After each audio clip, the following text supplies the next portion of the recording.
हर घर में, आस्था हर दर में, आस्था हर राह में, आस्था हर चाह में, आस्था हर भाव में, आस्था सद्भाव में।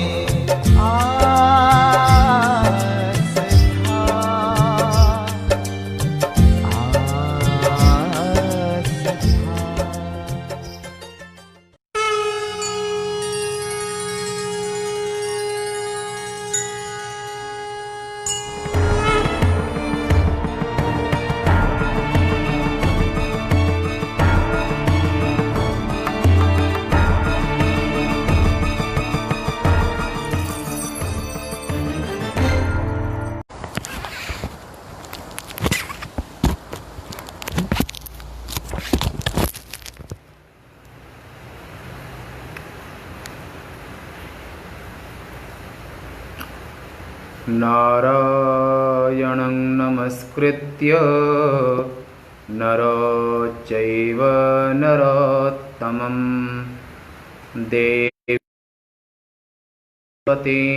व्यासं ततो जयमुदीरयेत्। आज 15/7/2020 प्रस्थानत्रयी मीमांसा के अंतर्गत ब्रह्मसूत्र प्रस्थान में क्रमशः उपनिषद आश्रम उज्जैन से नित्य प्रति आप श्रवण करते हैं। कल सुना था ये चौथे अध्याय के चौथे पाद में प्रसंग श्रवण कर रहे हैं और इसमें आज चौथे सूत्र का विचार है। कल 3 सूत्र तक का विचार श्रवण किया था। इस अधिकरण का नाम है आज अविभागेन दृष्टत्वाधिकरणम। ये अधिकरण का नाम है। और कल जो आपने सुना था आत्मा प्रकरणातो, ये तीसरा सूत्र है। ये सूत्र तक कल श्रवण किया था। अविभागेन दृष्टत्वाधिकरणम, इस सूत्र में इस अधिकरण में पुनः सुनिए, इस अधिकरण में एक ही सूत्र है, चौथा नंबर। इस अधिकरण में कहेंगे, इस अधिकरण के पूर्व पक्ष में जीव ब्रह्म का अत्यंत भेद माना गया है कि जीव ब्रह्म का अत्यंत भेद पूर्व पक्ष में माना है। सिद्धांत में उन दोनों का अत्यंत अभेद माना है। यही दोनों में भेद है पक्षों में। पूर्वोक्त मुक्त उपासक माने जीवन मुक्त ब्रह्म पर प्राणी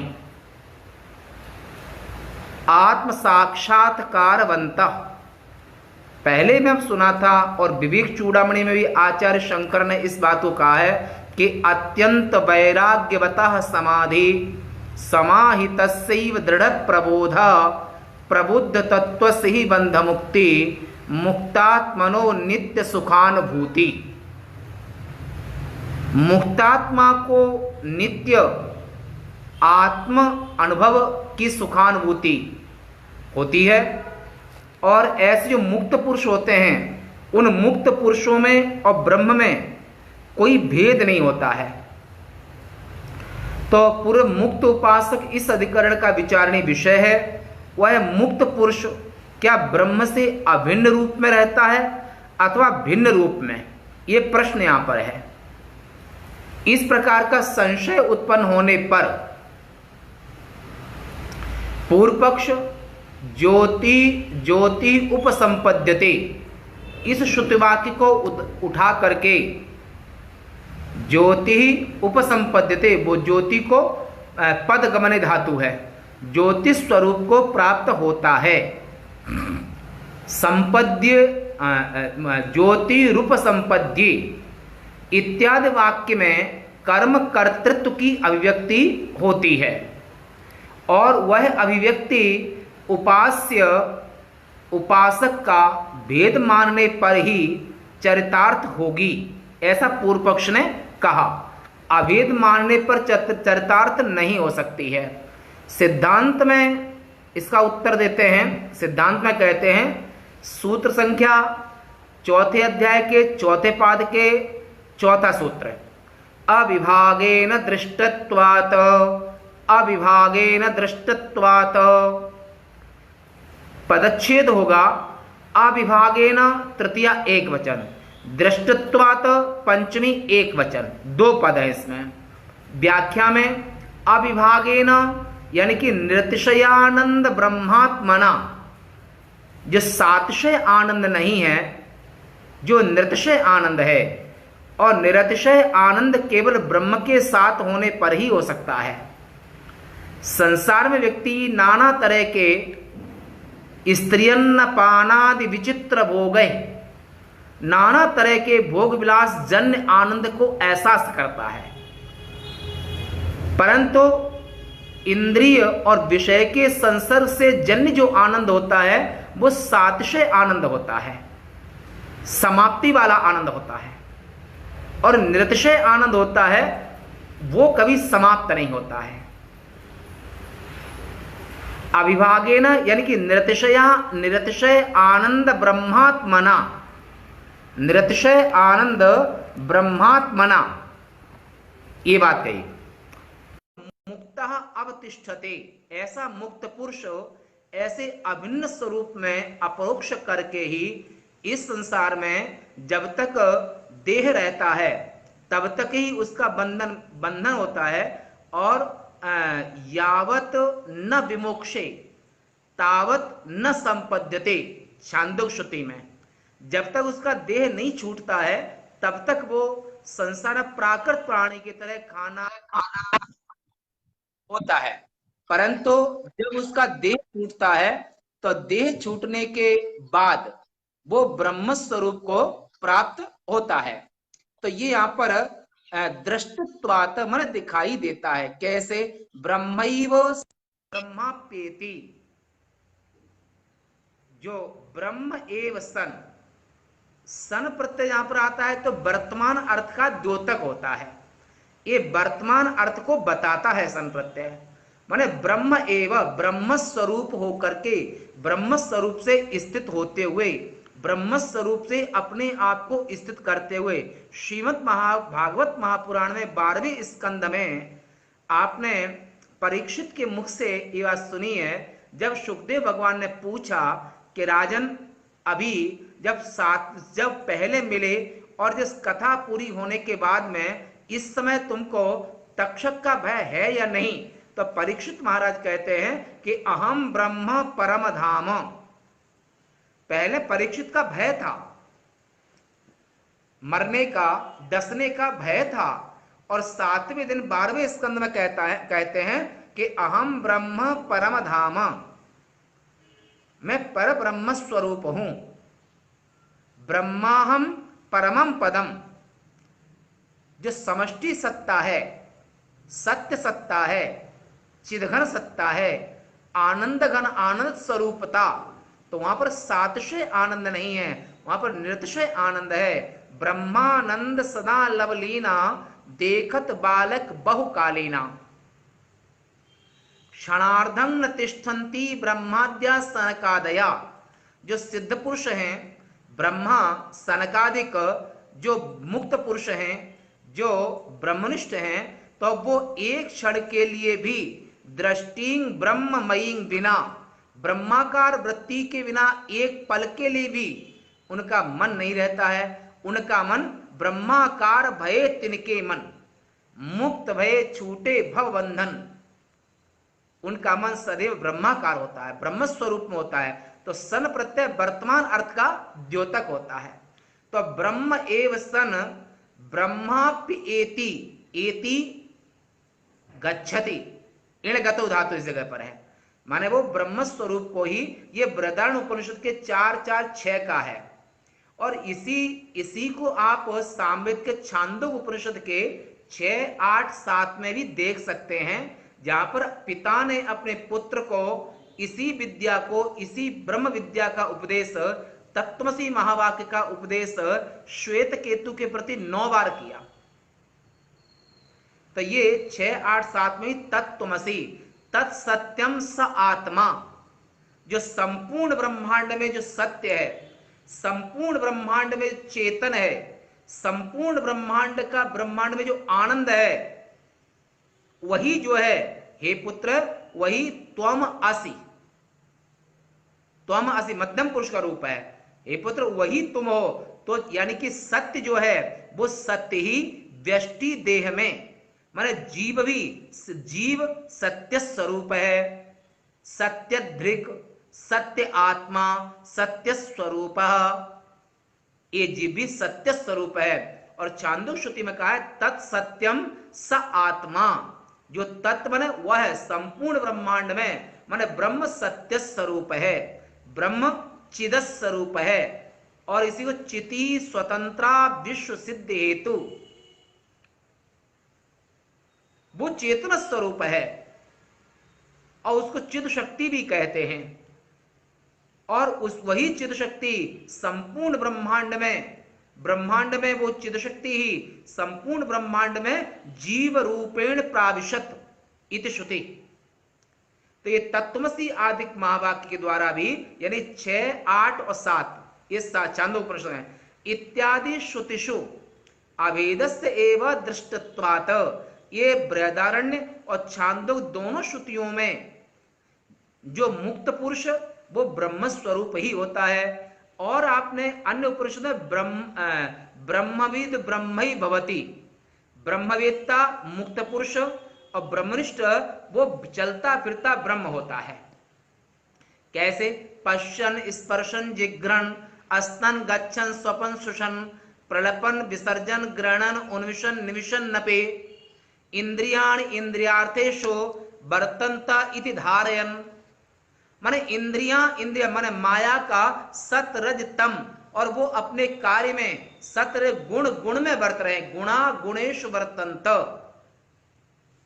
सतोगुण का कार्य 5 ज्ञानेन्द्रियां और अंतःकरण मन बुद्धि चित्त अहंकार। अपंचीकृत पंच महाभूतों का सतोगुण का जो कार्य है 5 ज्ञानेन्द्रियां और अंतःकरण। अपंचीकृत पंच महाभूतों के जो रजोगुण का कार्य है वो 5 कर्मेंद्रियां और 5 प्राण, प्राण अपान व्यान उदान समान। और अपंचीकृत पंच महाभूतों से जो रचित तमः प्रधान सृष्टि माने चतुर्दश भुवनात्मक, पाताल से लेकर के ब्रह्मलोक 14 भुवन ये प्रकृति के तमः अंश से हैं। तो ऐसे सत रज तम गुण में ही बरत रहे हैं। और वो साक्षी चेता केवलो निर्गुणस्य। विचार सागर में भी ऐसा ही कहा है निश्चल दास जी महाराज, श्रुतियों में जो कहा है वो विचार सागरकार भी कहते हैं कि ब्रह्मवेत्ता ब्रह्मवित् ताकी वाणी वेद भाषा अथवा संस्कृत करत भेद ब्रह्मछेद। ब्रह्मवित् ब्रह्मनिष्ठ महात्मा ब्रह्मवेत्ता वो चाहे हिंदी में बोले, संस्कृत में बोले, अंग्रेजी में किसी भाषा में बोले, ब्रह्मवेत्ता की वाणी चाहे जिस भाषा में बोले वो साधक के, जिज्ञासु के, अज्ञानी के अंधकार को नाश करने वाली होती है। कि वो जो सिद्ध पुरुष है, जो मुक्त पुरुष है, वो मुक्त पुरुष तो ज्ञानी तो आत्मैव में मतम, स्मृतिकार कहते हैं भगवान गीताकार भगवान कृष्ण के ज्ञानी मेरी चलती फिरती आत्मा है। ज्ञानी के रूप में मैं ही ज्ञानी के रूप में हूं। ज्ञानी तो आत्मैव में मतम, ज्ञानी मेरी आत्मा है। ददामि बुद्धि योगं तम, बहुत जन्मों के निष्काम भाव से कर्म उपासना के, निष्काम भाव से कर्म उपासना की और उसके अंतःकरण शुद्ध होकर के, और बहुनांग जन्म नामन्ते, बहुत जन्मों से साधना तपस्या निष्काम भाव से सेवा मन यानी कर्म उपासना करते करते, उपासना किसकी? ब्रह्म विद्या की। तब अब बहुनांग जन्म नामन्ते, बहुत जन्मों के बाद उसे यह जीवन मुक्त अवस्था की प्राप्ति होती है। ऋभु, जड़भर्त, सनकादिक, नारद जी, सुखदेव, सब जीवन मुक्त। तो ऐसे जीवन मुक्त अवस्था बहुत जन्मों के बहुत जन्मों के तप के प्रभाव से ही, और यहां पर बहवा ज्ञान तपसा पूता मदभाव मागता, स्मृतिकार कहते हैं, भगवान कृष्ण कहते हैं कि ऐसे बहुत से तपस्वी लोग विभिन्न जन्मों में तपस्या करते करते, वो ज्ञान रूपी तप को करते करते वो मेरे स्वरूप को प्राप्त हो चुके हैं, वो ब्रह्म स्वरूप हो चुके हैं। और उनके लिए को विधि को निषेधा, न उनके लिए कोई विधि है न निषेध है। हत्वापश्य मान लोकान न हंति न निबध्यते, ऐसे जीवन मुक्त, चाहे वो राजा जनक जैसे भी हो सकते हैं, अश्वपति, जनक, राम, कृष्ण, राजा भी हो सकते हैं, योगी भी हो सकते हैं, वशिष्ठ जैसे पुरोहित आचार्य भी हो सकते हैं, परंतु एते ज्ञानिना समा, प्रारब्ध कर्म के प्रारब्ध के प्रभाव से उनकी वृत्ति कार्य अलग अलग हो सकते हैं, पर इन सब में जीवन मुक्त अवस्था एक समान है, ब्रह्मनिष्ठा एक समान है। हिंदी में इसका यह भाव होगा कि मुक्त जीव निर्तिशयानंद ब्रह्म रूप से अवस्थित रहता है, क्योंकि ब्रह्मैव सन ब्रह्माप्येति, ब्रह्म ही होकर के और ब्रह्म को प्राप्त करता है। तत्त्वमसि मनु वह तू है, ये श्रुति प्रमाण है। पहला बृहदारण्यक का है और दूसरा सामवेद छांदो श्रुति का है। इत्यादि श्रुतियों में वैसा ही देखा जाता है, एक से बहुत सी श्रुतियों में देखा जाता है। अब इस अधिकरण का विचार कर लेते हैं। तो इस अधिकरण में यह संदेह हुआ था कि ब्रह्म मुक्त के स्वरूप से भिन्न है अथवा अभिन्न है, ये शंका इस अधिकरण में थी। अब इस पूर्व पक्ष ने कहा कि ब्रह्म मुक्त के स्वरूप से भिन्न है, क्योंकि संपद्य प्राप्त करके, संपद्य ज्योति उद्धृत वाक्य है। इस प्रकार कर्म का कर्ता के साथ भेद से कथन है। इस जगह पर सिद्धांत में कहा कि भेद नहीं है, अभेद है, कि जिसका रूप अविनिष्पन्न है उसका वह उत्तम पुरुषस्त्वन्य परमात्मेति उदाहृता यो लोकत्रयमाविश्य। तो ऐसे जो है वो उत्तम पुरुषा, वो तत्ववेत्ता आत्मज्ञ ब्रह्म स्वरूप ही होता है, उत्तम पुरुष होता है, आत्मस्वरूप सत्य स्वरूप होता है। इस वाक्य से ब्रह्म भाव कहा गया है। इसलिए मुक्त के स्वरूप से ब्रह्म अभिन्न है, भिन्न नहीं है। और जो भेदोक्ति है वह उपचार से है, अर्थात गौण है, परमार्थ में नहीं है। जहां पर वेद का कथन होता है वो गौण श्रुति है, मुख्य श्रुति नहीं है। ये संक्षिप्त आपने ये है। अब आगे से आप ये आगे से जो प्रस्थान त्रय के लिए ही जो एक चैनल बनाया जिसका नाम है उपनिषद रहस्य विज्ञान। अब ये सब अगले से क्रम से आरंभ से प्रस्थान त्रय पूरा उसमें YouTube चैनल पे रोज आएगा। ब्रह्मसूत्र ये आज 4 सूत्र तक का प्रसंग हुआ। अब इसके बाद में जो प्रसंग आएगा उसमें उपनिषदें क्रमशः एक तरफ चलेंगी, और वो आप सुंदर वहाँ पर जो लिंक है उसको आप सब्सक्राइब कर लें, तो वहाँ से आपको रोज अपने आप आ जाया करेगा। तो अब आज की वाणी ही विराम देते हैं। इससे सुंदर प्रसंग कल कहेंगे, और कल का अधिकरण है ब्रह्माधिकरणम, लास्ट चौथा पाद है, और ये लगभग शायद 1 सप्ताह में लगभग पूर्ण भी हो जाएगा। इसको 3 वर्ष लगभग हो गए हैं, पूरा हो जाएगा। और सुंदर अपने और वेदवाणी है, सुनने से ही पुण्य होगा, समझ में आए या ना आए। अगर सुनेंगी तो भी वेदवाणी